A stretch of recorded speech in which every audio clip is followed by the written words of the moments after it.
Associate sponsor UltraTech cement. काय नेमकं किती नुकसान झाल्याचं पाहिलं तुम्ही? नुकसान तर अतोनात झालेलं आहे, पण झोपी गेलेलं सरकार केव्हा जागं होईल ही चिंता माझ्या मनात या सगळ्या दुःख पाहून शेतकऱ्यांचं गावकऱ्यांचं त्याच्यामध्ये मला जाणवायला लागलेलं आहे। मी आता मोसंबी शेतकऱ्यांच्या शेत्या पाहून आलो, त्या सगळ्या वाढल्यात। तुतीची शेती जिथं मोठ्या प्रमाणात रेशीम उद्योगाचं काम या रुई काजळवाडीमध्ये केलं जाते, याच्यामध्ये सुद्धा सरकारचं दुर्लक्ष आहे। पिण्याचं पाण्याचा घोळ मोठ्या प्रमाणात निर्माण केलेला आहे आणि ही जी सगळी परिस्थिती भयावह आहे। जे काही शेतकऱ्यांनी मला इथं सांगितलं ती तर अजून भयावह आहे। याला शेतीचा दर्जा मिळालेला नाही, या पिकाला हे पीक सातबाऱ्यावर नोंद केलं जात नाही। आखरी शेतकऱ्यांनी याला ज्या पद्धतीनं एक उद्योगाच्या रूपाने आणि प्रामाणिक शेती करण्यासाठी त्यांनी हा जो प्रयत्न केला, ज्या गावात लोक हमालीला दुसरीकडे जायचे तिथं लोकांना, बाहेरच्या लोकांना रोजगार द्यायची व्यवस्था निर्माण केली, तर सरकारने याला प्राधान्य द्यायला पाहिजे। आणि हे नगदी पीक आहे, अशा याच्यामध्ये सरकारने शेतकऱ्यांना प्रोत्साहन द्यायला पाहिजे। तर उलट सरकारने यांना दाबण्याचा प्रयत्न करत असेल तर ही खऱ्या अर्थानं एक प्रकारची शेतकऱ्याची चेष्टा करण्याचं पाप भाजप-प्रणीत सरकार महाराष्ट्रात करताना पाहतोय। आणि हे दुःख मोठं आहे, कारण की करोड रुपयाचं पीक आज वाया जाते आहे।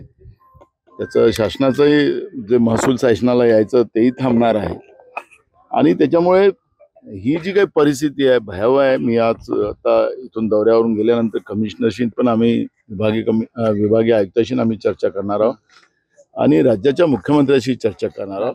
आणि जमलं तर मी मुख्यमंत्र्यांनाही मगापासून फोन लावण्याचा प्रयत्न करतोय, पालकमंत्र्यांना फोन लावण्याचा प्रयत्न करतोय।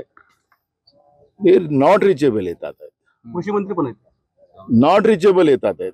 इथले पालकमंत्री जे असतील त्यांनाही फोन लावतोय, मी संभाजीनगरच्या पालकमंत्र्याला फोन लावतो, तेही नॉट रिचेबल, मुख्यमंत्री पण नॉट रिचेबल। आखरी इथं लोक तडफडून मरतात आहेत, त्यांच्या वेदनेवर साधा फुंकर पण टाकायला सरकार येत नसेल, ही भयानक परिस्थिती आहे। आणि ही गंभीर बाब आम्ही सरकारच्या प्रशासनाच्या लक्षात आणून देऊ। आणि मी शेतकऱ्यांना आवाहन करेन की तुमचं नुकसान झालेलं आहे, तुमच्या मनात चिंता आहे, पण असं पाऊल उचलू नका की आत्महत्येचं पाऊल कोणी उचलू नका। आत्महत्या हे पाप आहे, आपल्यालाच आपलं शास्त्र सांगतं, पण जीव गेला तो वापस येत नाही। पण हेच पुन्हा आपण हा माडरान उभा करू आणि शेतकऱ्यांना न्याय देण्याची भूमिका आमची राहणार आहे। त्या पद्धतीची गॅरंटी सुद्धा काँग्रेस पक्षाचे नेते राहुल गांधीजींनी पण दिलेली आहे आणि पुन्हा शेतकऱ्यांना उभं करण्याचा एक संकल्प आम्ही करतोय। पण कोणीही शेतकऱ्यांनी आत्महत्या करू नये असं तुमच्या माध्यमातून महाराष्ट्राच्या शेतकऱ्याला मी आवाहन करतोय। आमचं मत एक पालकमंत्र्यांना फोन लावून बघा वाटतंय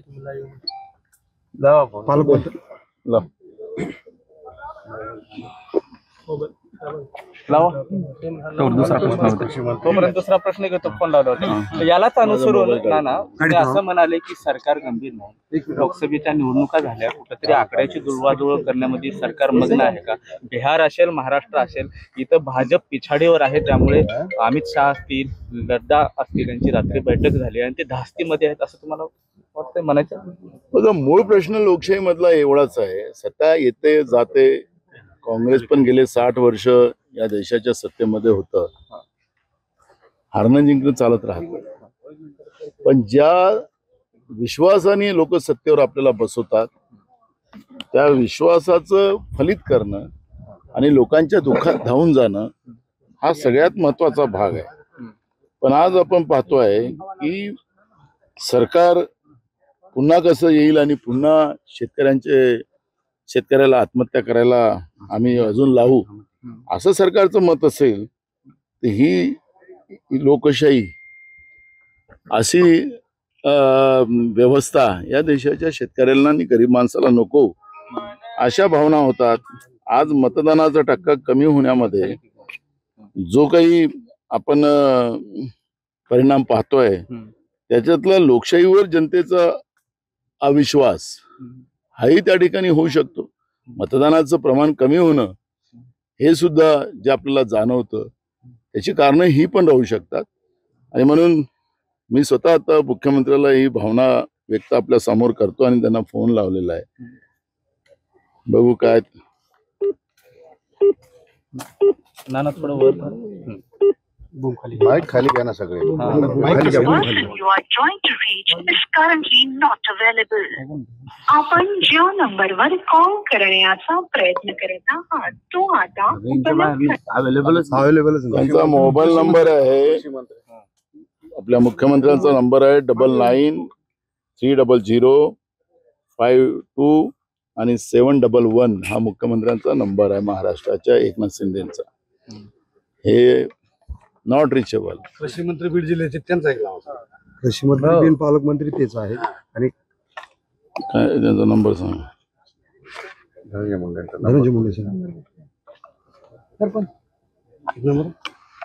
ते काय या महाराष्ट्रातील मध्ये मंत्री कोण कोणते खाते आहेत तेच कळायला कारण नाही, म्हणून आम्ही मुख्यमंत्र्याचाच एक नंबर ठेवतो. कारण त्याच्यामुळे 97 97 69 57 हा एक 98 50 77 77 दुसरा लावू. हे लावून बघा. तो लावा. खाली घ्या. द्वारे कॉल केला गेलेला नंबर यावेळेस नेटवर्क कव्हरेज एरिया म्हणजे संपर्क क्षेत्राच्या बाहेर आहे. कृपया थोड्या वेळाने स्विच ऑफ. दुसरा नंबर सांग. 95 52 हा हा. तुमच्याकडे नंबर सेव्ह नाहीत ना? मी म्हणतोय ना, राज्य हे या सरकारचं कळायलाच कारण नाही ना, कोण केव्हा कोणतं खातं कोणाकडे जातं. कोणता करायचा नंबर इतके म्हणलं. हे नंबर चुकलाय तुमचं. 95 52 47 77 द्वारे डायल केला गेलेला नंबर अमान्य आहे. एकदा ही साहेब पालकमंत्री कुठे दौऱ्याला आले. कृषी मंत्री जिल्ह्याला आहे साहेब, पण आम्हाला ते कृषी मंत्री कसलाच मिनिट थांबा. मोदी सरकारनं शहानं धास्ती घेतली असं म्हणून हे नॉट रिचेबल कुठं बसलेत का? मला खरं तर मी तुम्हाला मला मी तेच सांगतो की खरं तर काँग्रेसला याच्यावरचं कुठलंही राजकारण करायचं नाही. मी आता मुख्यमंत्र्यांना फोन याच्यासाठी लावला, या कृषी मंत्र्यांना याच्यासाठी फोन लावला होता की, आणि ते योगायोगाने इथले पालकमंत्री आहेत. आमचा मुद्दा एवढाच होता की ह्या वेदना त्यांना कळवायच्या आणि तातडीने ह्या उपाययोजना केल्या पाहिजेत, एवढंच आमचं मत आहे. आम्हाला याच्यात कुठेही अजिबात राजकारण करायचं नाहीये. मी सातत्यानं गाडीमध्ये ट्राय करत होतो मुख्यमंत्र्यांना की एकदा सांगू किंवा मी इकडे दौऱ्यात आहे आणि आपण थोडं लक्ष घाला, इथं अशी परिस्थिती आहे, इथली भयावह परिस्थिती आहे. बँका कर्ज द्यायला तयार नाहीत शेतकऱ्यांना. तुम्ही तो सिबिलचा कायदा लागू शेतकऱ्यांवर केला, त्यामुळे बँका सुद्धा कर्ज द्यायला तयार नाही. पुन्हा शेतकऱ्यांना सावकाराच्या दारात तुम्ही पाठवायला जे सुरुवात केलेली आहे ती चुकीची होणार. या सगळ्या वेदना आम्ही सांगतो. बियाणाचा प्रश्न अजून निर्माण झालेला, हंगाम सुरू होतीये, त्याचं बियाणामध्ये काळा बाजार मोठ्या प्रमाणात होत आहे, खतामध्ये काळा बाजार होत आहे. आणि ही सगळी जी परिस्थिती आहे की शेतकऱ्यांवरच काय तुम्ही ओढवताय, ही आमची त्याच्यातली भूमिका आहे.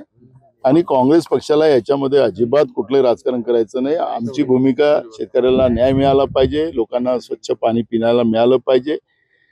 टँकर माफिया तुम्ही तयार करू नका आणि जनतेची तिजोरी लुटू नका. जेवढा काही पैसा खर्च केला जाईल तो पैसा लोकांच्या उपयोगी ठरला पाहिजे, ही भूमिका काँग्रेस पक्षाची आहे आणि त्यासाठी मी इथं आलेलो आहे. हे सगळं थांबवण्यासाठी कुठेतरी परिवर्तन होईल अशा अपेक्षा आहेत? बघा, जनतेने परिवर्तनाचा निर्णय घेतलेला आहे. या लोकसभेमध्ये आपण पाहिलं की लोकांनीच निवडणूक हातात घेतलेली होती आणि ज्या लोकांची मोनोपल्ली होती, पैशाच्या भरोश्यावर निवडून येण्याची जी कोणाची मानसिकता होती, यावेळेस लोकांनी सगळ्यांना सांगितलं की आता ही मोनोपल्ली चालणार नाही.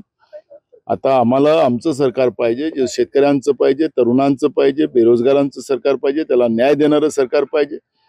हे लोकांनी ठरवलेलं. जात पातच्या पलीकडे लोकांनी या निवडणुकीमध्ये महाविकास आघाडीला मतदान केलेलं आहे आणि ते 4 तारखेला आपल्याला पाहायला मिळेल. पुण्याच्या राजगड तालुक्यात कोंडोळे गाव आहे. पुण्याच्या राजगड तालुक्यात एक कोंडोळे म्हणून गाव आहे. त्या ठिकाणी जमिनीच्या वादातून एका तरुणीला जेसीबीच्या सहाय्याने गाडण्याचा प्रयत्न झाला. विशेष म्हणजे त्यावेळेस त्या ठिकाणी पोलीस देखील उपस्थित होते. काय सांगाल, महिला आणि मुली असुरक्षित राज्यात? महाराष्ट्रामध्ये कायदा सुव्यवस्थाच राहिलेला नाही. मुंबईसारख्या शहरात जिथं सरकार राहते, पुण्यासारख्या शहरामध्ये सरकार राहते, त्या ठिकाणी सुद्धा कायदा सुव्यवस्था साबित नसेल तर पुण्याच्या ग्रामीण भागात काय अवस्था असेल, महाराष्ट्राच्या अनेक शहरात अनेक ग्रामीण भागामध्ये काय अवस्था असेल. श्रीमंत गर्भश्रीमंत लोकांसाठीच ही लोकशाही आहे आणि सामान्य माणूस त्यांच्या गाडीखाली दाबला गेला आणि त्याचा मृत्यू झाला तरी त्याची काळजी नाही, पण गर्भश्रीमंताच्या पोराला पिझ्झा बर्गर चारायचा, त्याला निबंध लिहायला लावायचं, अशा पद्धतीची परिस्थिती आहे. आणि म्हणून राज्याच्या उपमुख्यमंत्र्यांनी गृहमंत्र्यांनी राजीनामा द्यावा आणि मुख्यमंत्र्यांनी पुढे येऊन राज्यामध्ये दुष्काळाच्या बाबत आणि हे कायदा सुव्यवस्थेच्या बाबतचं लोकांना स्पष्ट सांगावं, ही भूमिका आमची आहे. पण मुख्यमंत्री सुट्टीवर चालले गेले आणि मंत्री विदेशात चालले गेले. ही परिस्थिती महाराष्ट्रात आहे. Associate sponsor UltraTech cement.